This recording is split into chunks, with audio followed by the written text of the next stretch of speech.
What's going on, advocates? Welcome back to another edition of the Black Mental Health Podcast. I'm your host, Reg. Joined today with me is, I would like to think of him as a mentor because he's been guiding me in this world and will be guiding me in this world of mental health professionally. I've been coming from, I've been doing street therapy, and now it's almost, I'm crossing over to the professional side so that way I can make sure we doing it proper and we doing what we supposed to do. I don't butcher anybody's introductions. I don't like to forget credentials. So I'm gonna toss it over to you to introduce yourself to the people.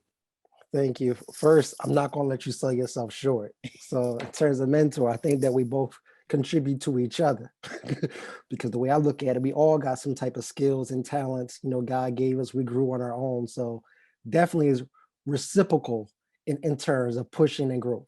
Yes, Let's sir. leave that here. I Uh, appreciate you. my name is Wesley G. Harris the third. I use the third because my family gave me the third, and I got to carry that legacy whether I want to or not. So, I'm a licensed professional counselor here in Pennsylvania. I'm also a board certified counselor. Oh, when we get into that, well, we can get to it now. What's the difference between the two? So, a board certified counselor, it just means that you took all the classes you're supposed to take, Mhm. and you paid the fee for them to put another title on you. Now, traditionally, you had to go to what's called a K-CREP school, which is the counseling accreditation.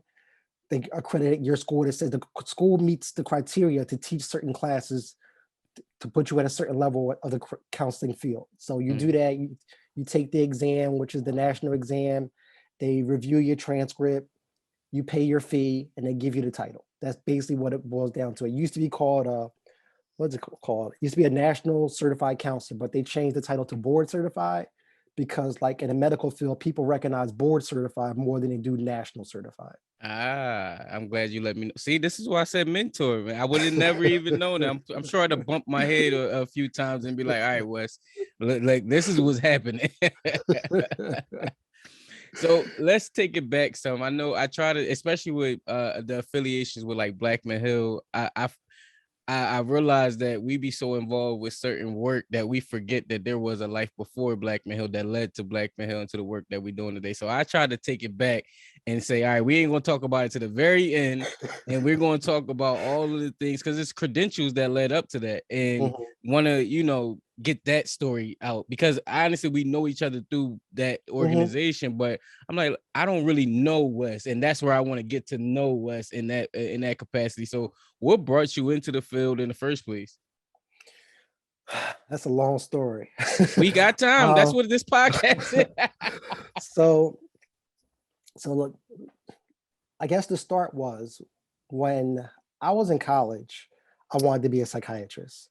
And the thought behind being a psychiatrist was that my dad was a Vietnam vet and he came home, and the stories that I heard, he wasn't the same person when he came home as before he went. Conversations I had with him, he went to the VA, he didn't like the way they treated him. He felt like they were treating him less than, or, he just had a lot of issues getting the support and help that he felt like he deserved, for serving his country, putting his life on the line. And in my mind, I thought that, okay, well, let me go get this degree and get this information, and then I can help him, get to where he needed to get and get him back to who he was before. So that was the goal when I went to college. Once I got to college, I realized that I did not want to be a psychiatrist. Is there a specific reason why? Initially, at 18 years old, I realized I didn't want to be in school that long. Mm, So that was the impulsive thing, was like, I'm not trying to be in school 6, 8 years to be a psychiatrist. Once I started to learn what a psychiatrist really was, I realized that I didn't want the responsibility of prescribing medication, mm. because that's a whole nother thing. If you're not really on your game and you really take the time to get to know people and their symptoms and the different side effects of medications, like you could really screw somebody up. And then the other thing I realized with psychiatrists don't really spend a lot of time talking to people and doing like the work that I wanted to do. And what I mean for that is um, I started doing community service when I was in college. I did two things. I did one thing. I went to school at Iona College in New Rochelle. It's Westchester County is right outside the Bronx. And I started doing this soup kitchen in Mount Vernon. And I would go there like twice a week. We're having conversations with people, we're giving them food, like we're just, cutting it up and having conversations with people. I'm 19, 20 years old. I'm realizing that, wow, like it's a thin line between having, you know, basics and not having basics. Mm. And, when my other friends was like, hey, I want you to come on this other project with me called the Midnight Run. You young, we got a lot of energy, we hanging out at night anyway. I was like, cool, Midnight Run, that sounds fun. I didn't really understand what it was. But the Midnight Run is, you load up a bunch of people with some food, some clothing. You go down to Central Park between midnight and like 4 in the morning. We giving out food and clothing. We having conversations with people. And it was there that I realized I really liked working with people, having conversations with them. And I saw some crazy stuff in New York, at the midnight. The cool thing was that Con Ed, the electric company in New York, was giving homeless people free electricity.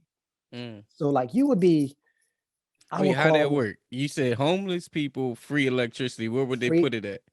So they would have like these cardboard, I would call them apartments, because some people had like a cardboard box, but they had like different rooms. So they Mm. would have like like refrigerator boxes, like 4 or 5 of them. And they would like be like different rooms in their joints. So they would have a TV in there, they would have a radio. Mm. So if depending on where you were at in the city, they would let you, plug up your electricity to certain outlets. So Con Ed was just giving them like free electricity. So you would go on somebody's box, they're watching TV.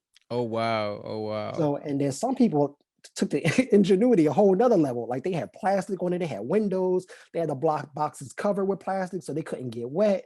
Like it was like a little community. And what I loved about it was when we went out there, like we might run into one person. He'd be like, hey, John is down there, down the hill. Can y'all make sure y'all take care of him too?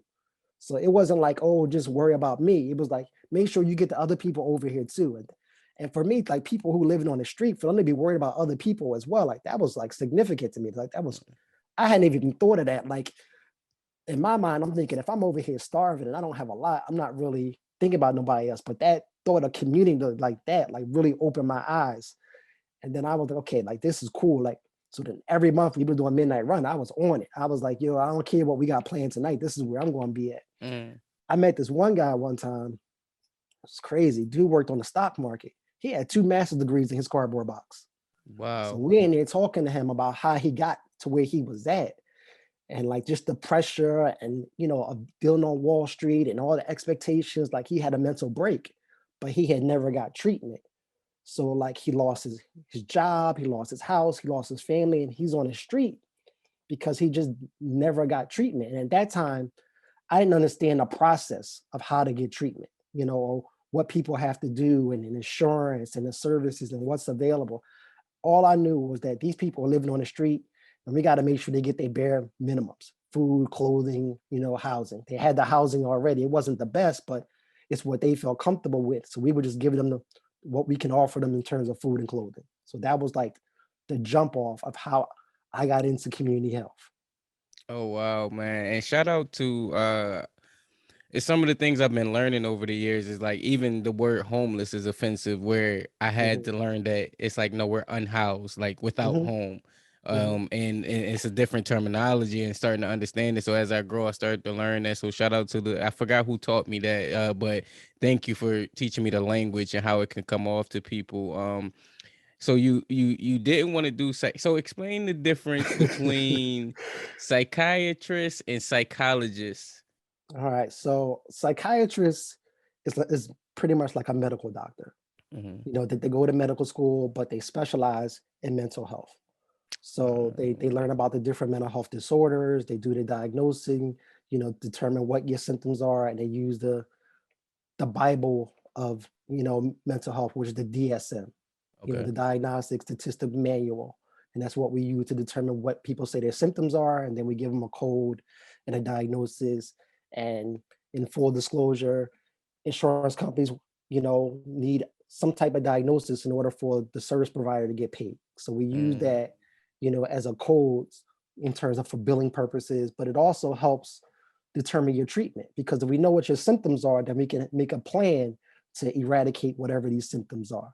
So a psychiatrist specializes in that. And then most psychiatrists will prescribe medication, because the thing is, not everybody needs medication, but sometimes the medication is the kickoff to you getting better, because sometimes you just not clear enough mentally, emotionally, and you need something, that little boost to help you be able to initiate the work that you need to do in the long run to get better.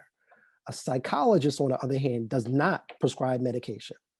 And traditionally, psychologists do a lot of testing. They do IQ testing, they do the intellectual testing, they do social emotional testing, and the primary focus, they might do like special ed testing for kids in school. They do a lot of testing, but nowadays a lot of psychiatrists also do counseling as well. And the reason why I ask, because I'm trying to find my niche of where I feel at for myself. Like I know I don't want to do the one-on-one therapy. Like I think in my latter years I'll do it. But as Mhm. of now, I'm like, man, I don't know if I can hear people problems for 8 hours. Like, and be like, I can do maybe one or two, but like 8 hours, I don't know if I can do so so it. so so this is what I would say. Mhm. The field of mental health is so broad. Like there's Mhm. so many different things you could do, and I'm sure we'll get into some of it. But like I had so many jobs throughout my career, from like working like as an intern in undergrad to like where I'm at now in like my late 40s. And what I tell people is the beauty of the field is that whatever creativity, whatever you are individually as a person, sets you aside from me. We might go to school, get the same degree, do the same internship, start out with the same job, but the way you handle it is different, because you're a different person. The way Mhm. you communicate is different. Your background is different. Your experiences is different. So that you got to use that. You got to sharpen those tools, accentuate who you are in your character to separate you, and then you figure out what your niche is. Like I was in graduate school twice. The first time I went to graduate school, I went to Penn. I thought I wanted to be a social worker. That didn't work out too well. I was finishing up. I had 3 classes left. I had people dying around me. My grandfather died. My grandmother died. One of my friends got murdered. And then my professor had cancer. She wanted to teach classes in the oncology unit. I Mm. was like, I can't do this right now. Like I Right. can't be sitting on, in my mind, the deaf unit, when I haven't even resolved all this death in my life. And then I went to the dean, and they was like, well, if that's where she wants to teach class, you gotta go. And I was Mm. like, this is crazy. Like I don't have no alternative. Like I can't, I'm just trying to Right. get through this last semester. And they was like, well, you got two choices. You can take the class, you could take a leave of absence, or you could drop it and then come back and take it again. I dropped it.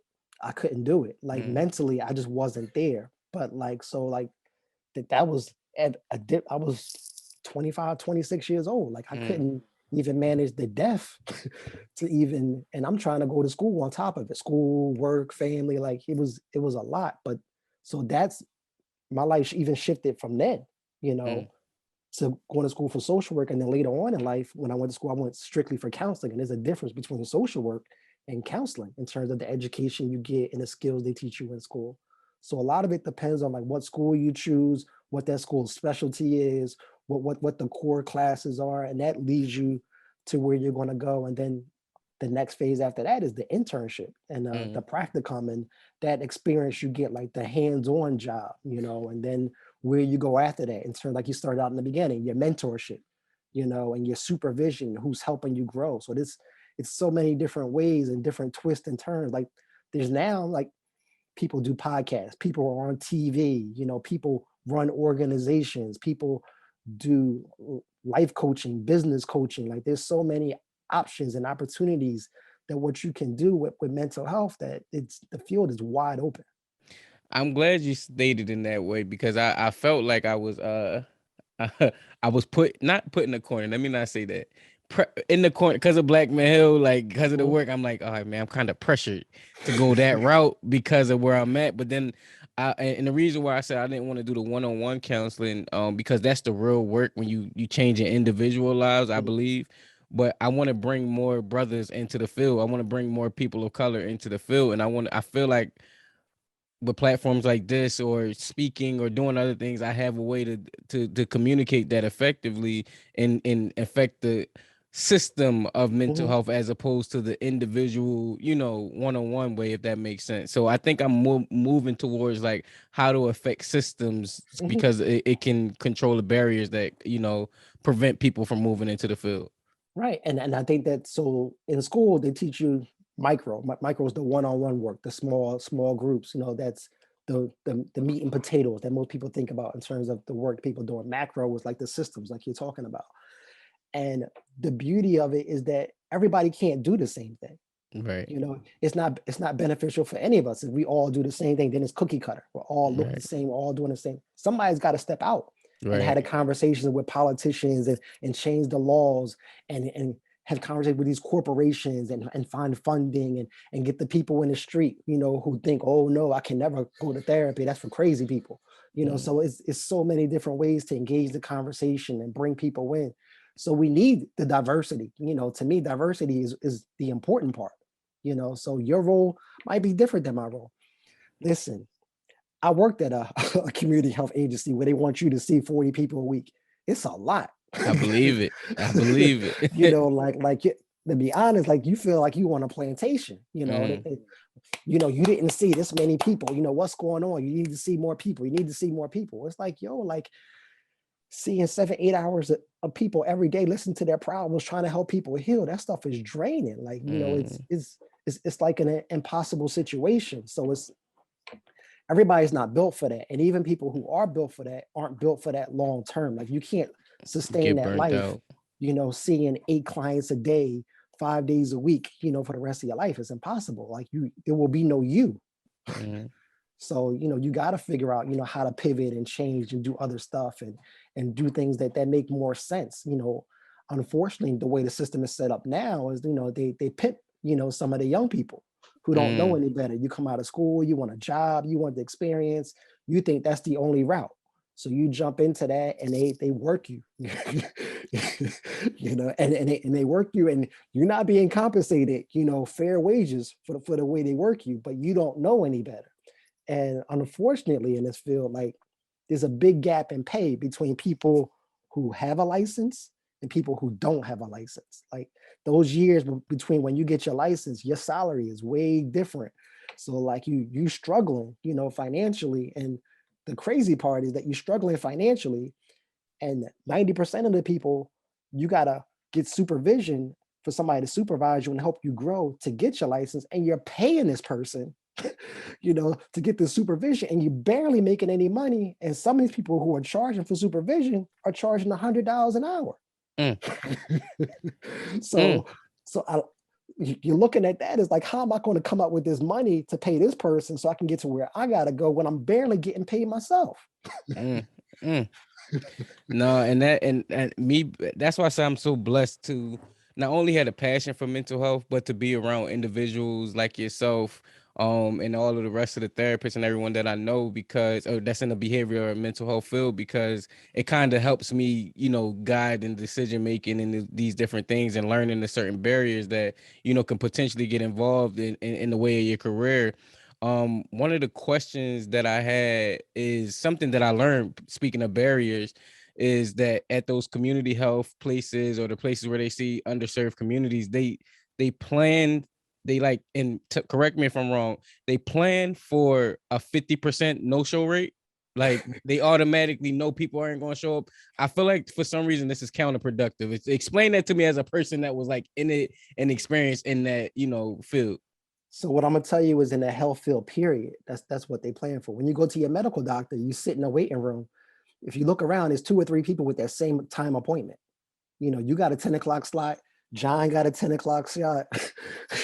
you know, the lady over here got a 10 o'clock slot. So Mm. just in the field, they plan for no shows. And mental health is a little more challenging because if you're doing therapy and 2 people got a 10 o'clock slot, both of them show up, both of them can't get seen. So Right. when I did therapy, they encourage you to try to do it, but I would never do it because it's not effective for my clients. And I know if I come in for an appointment, I'm mad if I can't be seen because you already booked somebody else for that same time slot. Psychiatrists are booked with 15 minutes time slots. So you got 15 minutes to see this guy who's prescribing your medication. Right. And so their schedule's a lot more crazy. They might see between like 15, 20 people a day because it's 15-minute slots. So, but some clinics will encourage people to double book. I mean, to me, it's not ethical to double book because you're doing your clients a disservice because you can't see both people if they show up. Some people would tell you, schedule people who are going to be a no-show, or what they'll do is like for intakes, when people first come into the clinic, they might book 2 people for the same time slot for an intake, assuming that one of them won't show up. So that I've seen a lot in terms of Wow. your first appointment. So like you might be like your first time in the system, and then you look and then you wondering why you waiting so long because more than one person got that same time slot. And that's why I said I feel like it's counterproductive, because I've been on the recipient end of that, and not knowing what you just said, not realizing that part of it. And I'm like, that it has to be counterproductive. Isn't the whole goal is to get the person treatment? So if they're a person that's no showing, like, and I guess this is me being green when you say like they take advantage of the younger people or people that don't know, or the system does, because it's like I'm and I guess again, I got the best of both worlds, being around professionals who have been in the field for so long versus me having a drive and a hunger and trying to combine that. And I'm like, I'm going to ask this question of like, isn't that counterproductive? Like, and I don't think I'm allowed to ask that. No, you absolutely can ask, and you should ask. But I think the deeper question is counterproductive to who? So if I have a company and I'm trying to make profit, is it counterproductive to my company's bottom line to double book? Because I'm trying to make as much money as possible. Now, you're asking, is the mission of that company to help people, or is it to make money, or is it to do both? So that's a deeper question. So each company, each agency has their own motives. Some companies, they really want to help people, so they're not going to do it. They're going to give people the proper time to get the treatment, to have their appointments, to have the conversations they need to improve their lives. Some companies are about the bottom line. So it's how many people can we get in here so we can get paid? And then some people try to mix both. They try to give quality care and keep the numbers up, because the bottom line is, if you don't see people, workers can't get paid. You can't keep the lights on. You can't pay for the building. So it's a messy system, and it's really unfortunate because it's not a priority.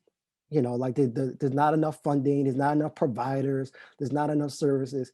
If you're a child right now and you want to be seen by a psychiatrist, the waiting list is crazy. You might not be seen for anywhere between 4 to 6 months because there's just not enough child psychiatrists.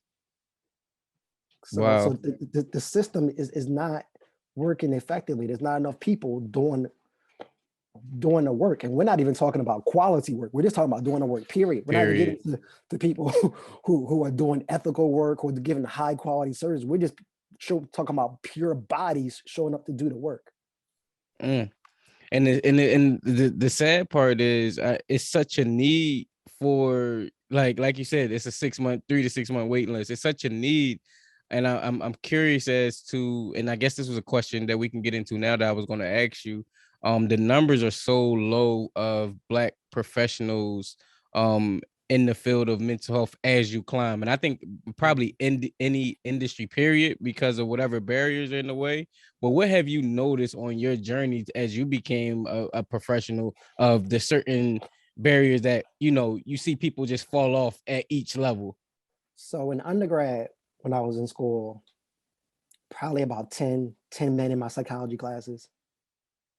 Grad school, it probably went down to about 2 or 3. And then if we look at people of color, right, you're looking at one guy, so whenever we're talking about, Black men or Black men questions, they're looking at you, right, because you're the Black guy. right. And in terms of women, probably about 2, maybe 2 people, women of color in the classes for graduate school. Undergrad, maybe like 4. So, you're looking at the numbers are cutting in half at every step of the way, in terms of like people I know who getting PhDs and, becoming doctors and stuff. That's 2% of the field of psychologists are people of color. So that number is ridiculous. So the good thing though, there's a lot of communities, for people who are in, school to get their doctorate degree, they really work together on a research project. There's a lot of, online groups and social media groups and texting groups where they collaborate, to uplift each other and push each other because it's a struggle, school and work and life and being, the one in your Mm. cohort or in your class. So what I can say is I've seen a lot of community and camaraderie and people working together to help, push us to grow in this field because we know our numbers are low, we know our community needs us, and we know that we need to put out quality workers in this field. So in terms of when we do find each other, like it's this book by Beverly Tatum, like why are all the Black kids sitting together in the lunchroom? We really are sitting together and working together and pushing each other together to help everybody get to that end goal. And it's sad because I feel like there's the pool not even a lot to pick from. Like even what you said with like undergrad, the pool is not even a lot to pick from. So just seeing that, like, and again, my viewpoint is so like skewed because all I see is Black professionals, me and me, like all I see is that. But I guess I'm lucky because of where I'm Mhm, surrounded by and who I'm surrounded by. That's all I see is Black professional counselors, Black. And I feel like, to me, I felt like the field was overcrowded, but until I start to take some of these classes, like I'm in school now mhm, and start to be around, and I'm like, oh, like once you get offline, I guess. Once you get out of the online world, it's like, no, there's a shortage, and there's like it's on life support of as mhm, many Black professionals, especially specifically talking about males as in that field. Um, to the point of like that's one of the reasons why the podcast was created too, is to create not just a community, but like a list. Like, hey, no, this mhm. is it looks more. I want to be a part of that. Oh no, there's a lot of I can be a professional counselor. Look, I can point to something and see Wesley up here. I can see these different individuals. So I kind of wanted to like help push that narrative along the way. I mean, I think that, like you said, I think your viewpoint is skewed, and I think it's skewed for that reason because of the people you know and the people you're around. But then also, you're in the inner city, so when you're in the Mm, inner city, you're going to see higher numbers, of people of color working in the field. If we go to like other parts of Pennsylvania, like more rural areas, stuff like that, like there's the numbers are even lower. Like it right, gets even crazier in right. terms of finding people. I mean, I got lucky when I worked at community mental health. 80% of our providers were people of color. Mm, So we were working in West Philly, like in the hood, and majority of our providers were. Now that's in terms of like the peer specialists, the case managers, the therapists and counselors, but the psychiatrists were not. right. So when you look at, the field of psychiatry, that's predominantly Caucasian, and then next is like Indian, and then African, and then it's like, African American, Latino. Okay. So like, that field is even skewed, in that way, so it's a lot of us just don't even go into that field. Is there do you think there's a reason? Because that I think I don't want to prescribe medicine because I feel like that's a here's the struggle right here, and that's why I wanted to have this conversation with you as well. We say that the numbers aren't there, but we also need people in that field, Mhm. and like certain people don't want to go in that field. So I was like, I know I'm gonna go get my doctor. I know I'm gonna get my master's.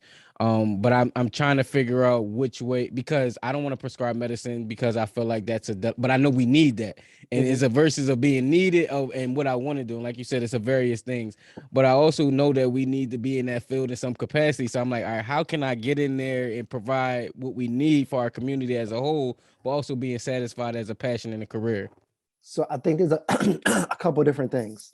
I didn't want to be a psychiatrist, but I made it my goal to learn as much about medicine as possible. So when certain medications come out, they talk about anxiety, depression, schizophrenia, bipolar disorder. I went to the meetings with the psychiatrist when the pharmaceutical rep are talking about the medications. I'm having conversations with the psychiatrist about what they're seeing in terms of symptom management, what's working, what's not working. Because to me, if I'm going to work with people, I need to be able to have an educated conversation about what their treatment options are. Now, medication is not for everybody, but some people need medication, and some people need medication temporarily, and some people need medication their whole life.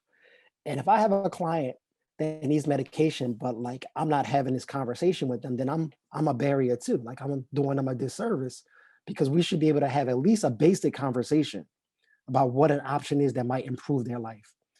The other part of it is we need to have more conversations with kids in terms of what career choices are. So we need to show up at career day. We need to show up on these college campuses and having presentations and speeches in the community about what career options are, because there's a lot more options than athlete, entertainer, doctor, lawyer.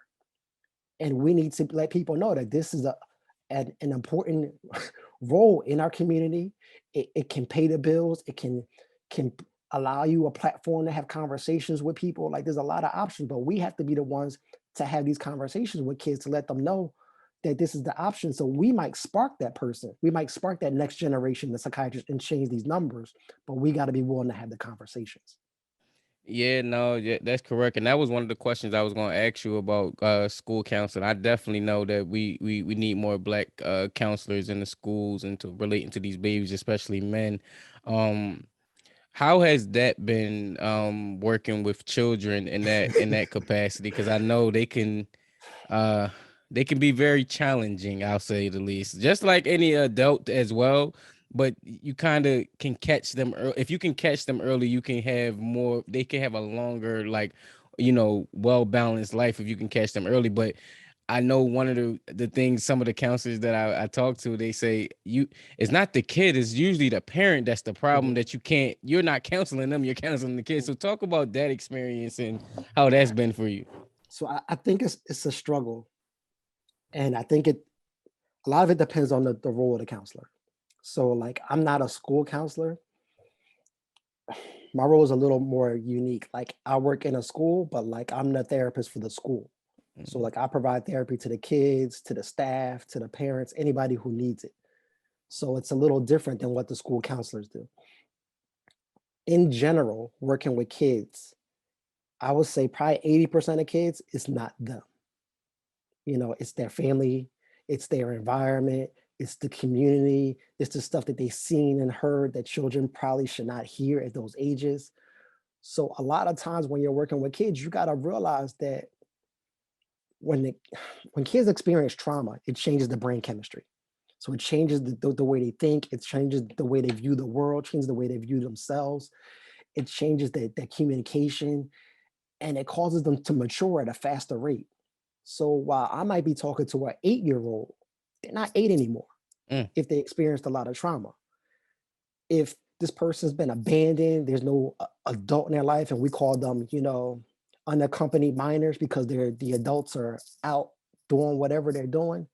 They might be 12 chronologically, but they're really like 18 because they got to figure out how to eat, where they're going to sleep, how they're going to stay safe.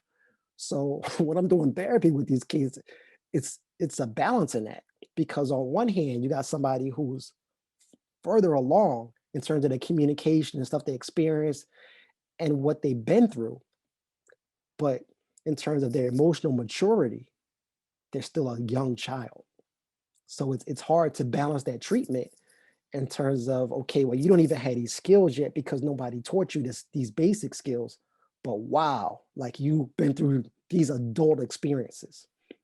So it's a juggling act, like I'm a, I'm trying to treat you where you at, chronologically, but then also I gotta talk to you like straight, no chaser, because you in the streets, or you don't have anybody around you, and I gotta make sure that you get your armor on so you can survive the world that unfortunately you've been dealt because you don't have these supports.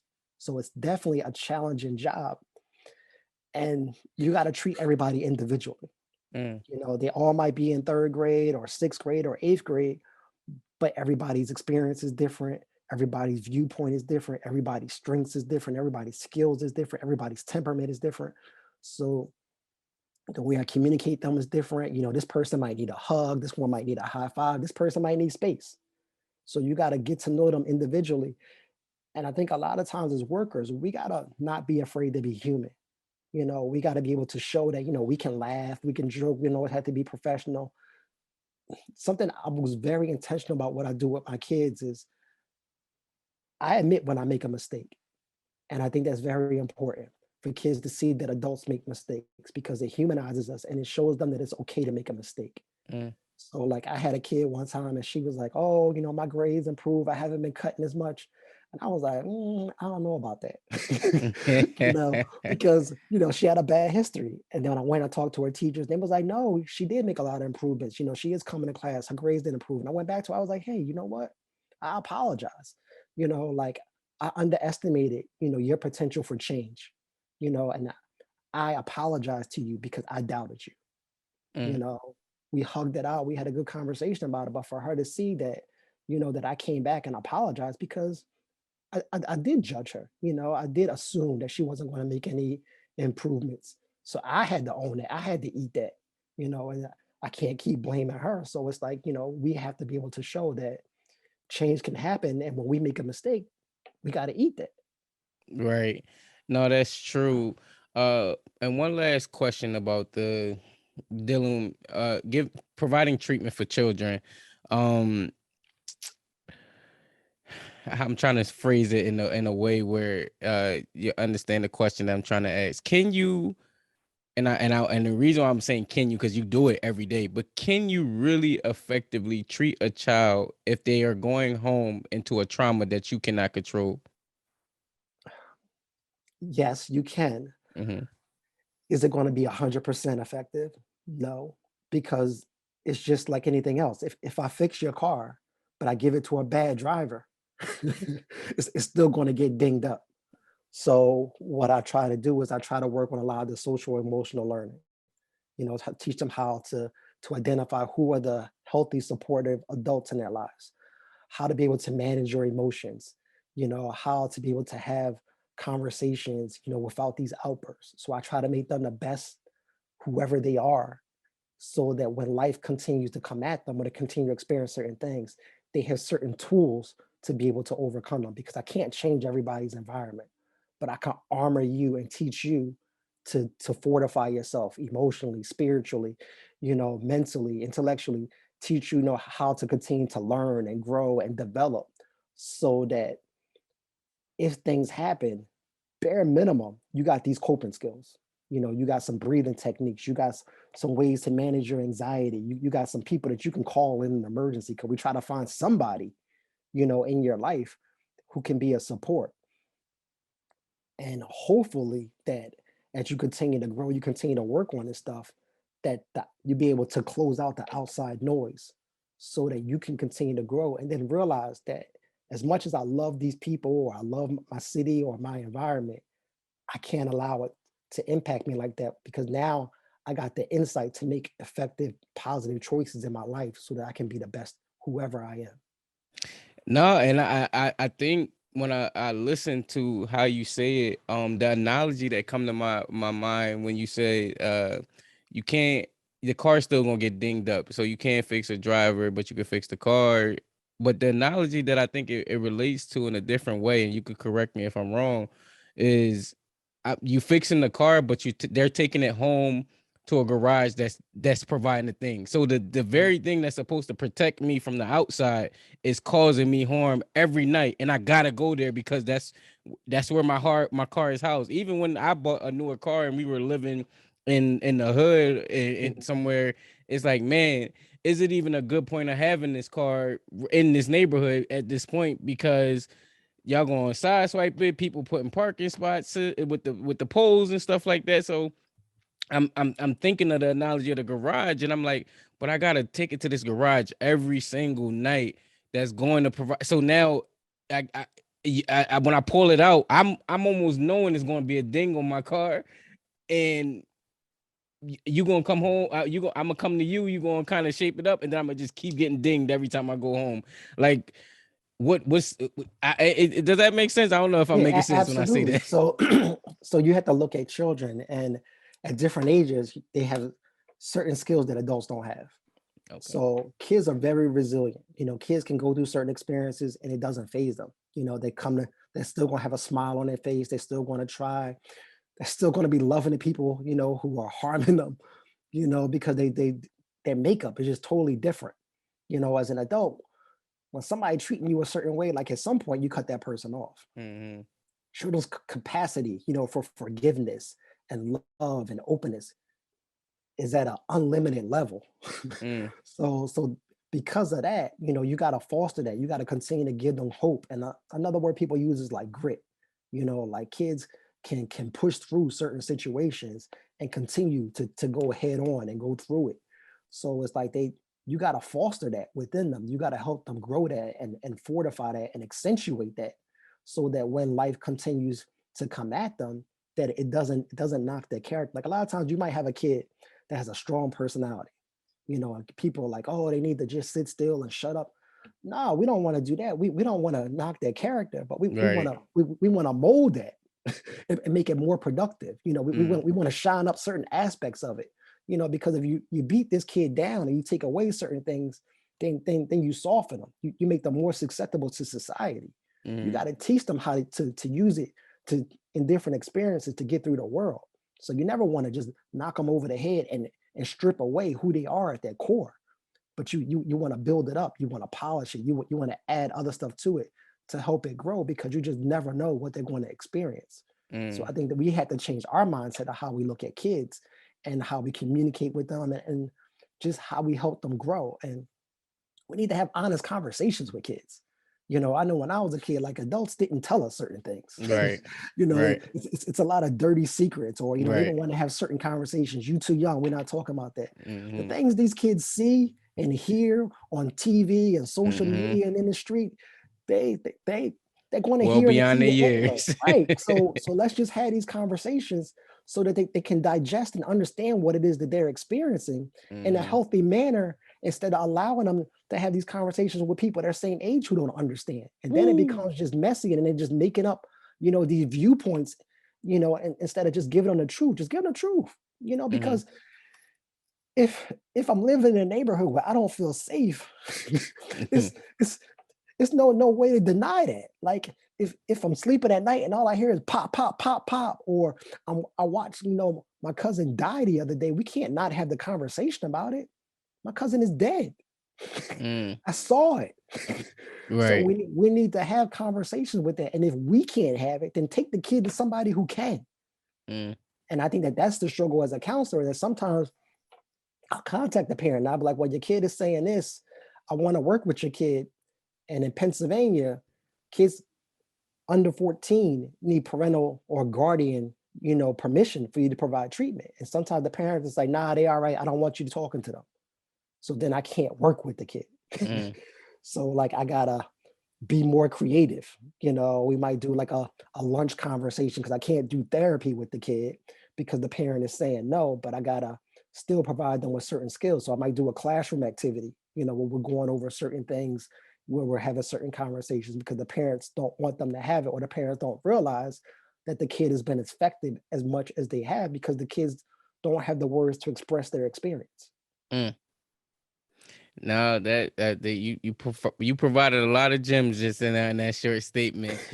To that point, how do you turn off therapy dad to just dad to your children?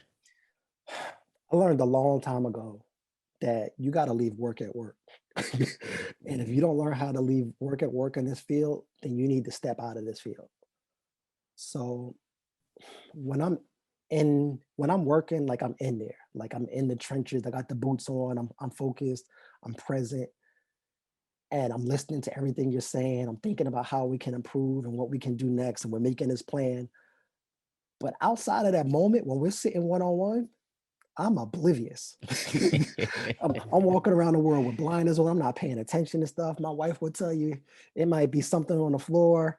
I walked right past it because I just turn it all off when I'm not at work. Like I'm very attentive at work, the opposite outside of work. I'm inattentive outside of work. Like I have people will walk up to me outside of their session and they'd be like, "Oh, I just wanted to tell you blah blah blah." And do you remember? I don't remember nothing. Nothing. I don't turn it back on until we have your appointment. And it's intentional because that's what I have to do for me. Because if I think about it and I'm all day, every day, I'm not going to sleep. I'm not going to eat, like I'm going to be a shell of myself because it's too much that you hear, that you experience with the person. So you Mm, got to find a way to turn it off so that you can live. But at the same time, you have to live your life. You have to do stuff for you. that's fun and enjoyable to uplift you. Otherwise, you're not going to last long. Right, right. No, that I understand that and I appreciate those words. So as we get ready to close out here, I'm trying to make sure I got all my questions too. Um yeah. Oh, Matt. What was the creation of that? Why'd you come up with it? What was the problem you were trying to solve? Because I'm assuming that you had intentions to do something with it. So I can't take credit for that. I Mm-hmm. had to give all credit for that to my wife. My wife is also a licensed professional counselor. Mm-hmm. She was the one that was like the big push, for us having our own private practice. I had always wanted to do it, but like I got sucked into working, and taking a job, and the job is I there's a quote that says your salary is the bribe for you to forget your dreams. Mm, And when you have a family, like, you make certain sacrifices. You need health insurance, you need a steady income. And I took the job. mm, And she was the driving force between the private practice and the legacy and having something of our own. And she contemplated and researched and sat with herself and tried to figure out what did she want to call it, and she came up with map. And it has a lot of different meanings, because if you look at what a map does, like, a map is a guide towards a destination. mm, A map is what you use on your journey to help you find the end, to find, different, vacation spots, upliftments, different travel experiences. Like, a map is like, so like the blueprint of life. And that's what she came up with. But, she broke it down with, like, meaningfully, and purposefully, looking forward to growth and improvement and the betterment of your life. And she put these acronyms on there, and then, like, I couldn't couldn't argue with, like, it was just perfect, because it's what we do. Like, we help people, develop the blueprint of their life. Like, we tell clients all the time, this is your journey. We're in the passenger seat, we're the co-pilot. You got to drive, your life. We help you in these therapy sessions, and we also do coaching and consultation, but we help you figure out what's going on and map it out. But you got to do the work, because mm. the the little hour or the couple hours we do, per week, is nothing compared to all the work you got to do outside of when we meet. So, like, you're the one doing the work, and then when you come in, we figure out what's working, what's not working, we tweak it, we make some modifications. But this is your life, your journey. And we feel thankful that people invite us into their lives and their journey to allow us to experience their growth, and their changes with them, because it's a very personal experience. It's a very vulnerable experience. It's an intimate relationship, and people has trouble finding somebody, that they can trust to help them grow. So, like, I'm thankful, when people come and they seek us out and they allow us to go along their journey with us, because it's an amazing thing to see somebody grow from where they were day one to where they were when we decide to end treatment. And I say we decide because it's not me deciding.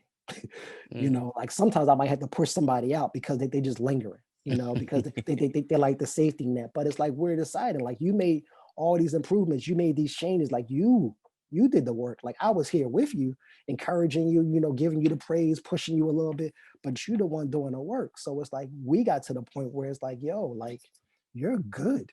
Like, Mm. so, and I love that. I mean, some people in this field don't like to discharge people because it reduces your income. To me, it never reduces your income, because if you're doing quality work, people will seek you out. So you don't Mm. have to hold on to people just for the sake of holding on to people. Your job is to get people to a better space. And by doing that, you're going to get the benefits of having more people seek you out because you're doing quality work. No, I definitely understand that. And the acronym is beautiful. Did you say what the acronym was? I don't know. Meaningfully and purposefully pursuing empowered development. Mm. I was like, man, that was beautiful, and just the like you said, the concept of what a map is, and especially if you like you said, we just in the passenger seat while you driving it. That's usually what a map is. It's just in the passenger seat or somewhere Right. else, like close by to help guide you, but you out there driving on the road alone and getting to your destination. Absolutely. And that's what this is, like in I'm not gonna let my ego make me think I'm doing more than what I'm doing. Like it's not. I don't have a magic wand. I'm not doing all that stuff. Like I'm there with you. I'm helping you see things differently because sometimes we're the reflection, we're the mirror, to people's lives. So it's like we're showing you, what's going on. We're not gonna co-sign nonsense. Right. We're gonna call you out when you over here acting like the sun is over here purple. Right. So we definitely gonna call you out, but at the same time, like it's your journey, and it's like, Right. you got to make certain choices, and you got to do the work. My last question is, and I told you how we was gonna start. We was gonna get all the way down here. Then now I'm gonna ask you about what attracted you to Black Men Hill and being a part of the movement. So I'm a very cautious person when it comes to like aligning myself, and I take this counseling stuff real serious. Like I'm real picky. And I had a conversation with one of my friends yesterday. I don't co-sign a lot of people in this field. Like I put in a lot of hard work, like I paid a lot of dues. And I watched Black Men Heal probably for a year before I signed up.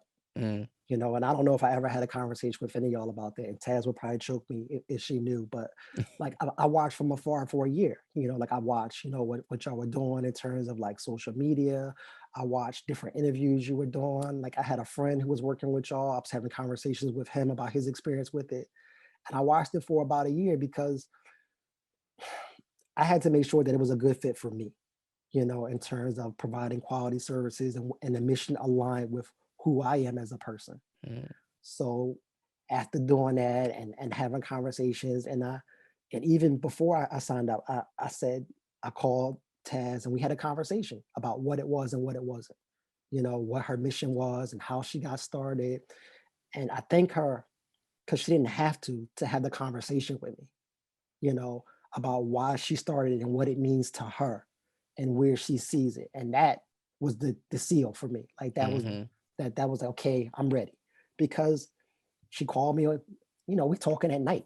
She had already did her hours of work. And then she Mm-hmm. took the time to have this conversation with me. She didn't know me, Mm-hmm. because I had questions about what it was. And the fact that she took that time and we had a good conversation. And in the conversation, I could hear her passion. I Mm-hmm. could hear that, this was like something that was serious. I was like, cool, like I'm with it. And then I just signed up to be a provider, and then through that, I started asking questions and showing up the more stuff. And then it was like, well, do you want to be more involved? And I'm a background guy. I'm not the guy that That's why I directly, appreciate you for coming on.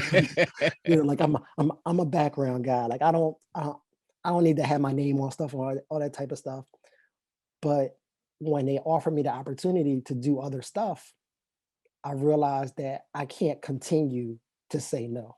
Mm. Like if I want difference in the world, if I want change, then I gotta change. I gotta step outside my box. I can't keep hiding in the corner telling all these other people, y'all need that. And then, so I started coming to King's Corner. You guys asked me to host something, and I did that. And next thing I know, they was like, well, do you want to lead supervision? I was like, I don't know.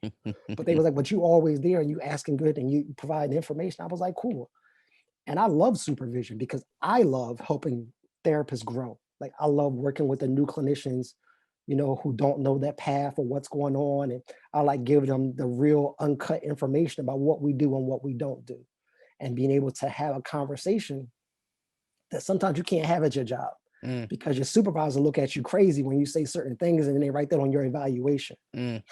So I like being able to have conversations about stuff that sometimes you can't have about what happened in that therapy session that you need to get off your chest because you can't hold that stuff. So I love Right.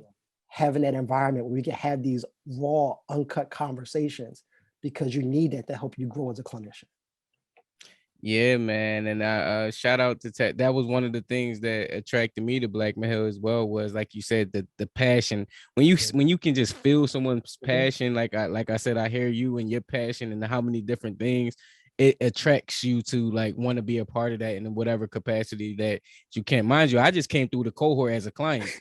And I was like, you know what, how can I help, Taz? And then just hearing that passion, I'm like, man, I gotta be able to like I know I have some skill sets like you said you do, and she Mhm. always says like everyone has their skill sets where they can hold their own, they can do their own thing, and that's the best thing that she like about it. But like she has a genuine passion behind the mission and the movement, so that's what I hear that with every single person that kind of come a part of it.